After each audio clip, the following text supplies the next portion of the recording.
আমাকে দেখে পাগল পাগল লাগছে, তাই না? হ্যাঁ, আমি পুরো পাগলই হয়ে গেছি দুটো কারণে। একটা হচ্ছে আমার শারীরিক অসুস্থতার কারণে, তোমাদেরকে বলেইছিলাম।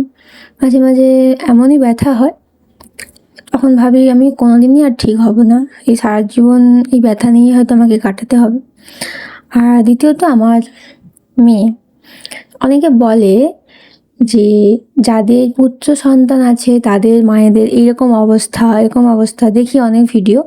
না গো, তাদের উদ্দেশ্যে বলি যাদের কন্যা সন্তান হয় তাদেরও একই অবস্থা। কারণ এই যুগে দাঁড়িয়ে পুত্র কন্যা দুইই সমান। মানে কি যে দুষ্টু! এই যে একটা প্যান্ট ছিল, সেটা নিয়ে গেছে পাখা মুছতে। যাই হোক, বাইরে প্রচণ্ড বৃষ্টি হচ্ছে, আর এদিকে মামাম যে কি করবে, বাড়ির বাইরে বেরোতে পারছে না, পাগল করে দিচ্ছে সবাইকে। তারপর সন্ধেবেলায় তাকে পড়াশোনা করাতে হবে। তার মামা এসেছিল, বই নেওয়া যাবে না, তার মায়ের কাছেই সে পড়বে, আর অন্য কারো কাছেই পড়বে না। আবার কি আমি পড়াচ্ছি হবে না, সে নিজে নিজে আমাকে ছবি দেখাবে, বই খুলে, হাতে দুটো বই নিয়ে নিয়েছে, সে নিজেই আমাকে ছবি খুলে দেখাবে।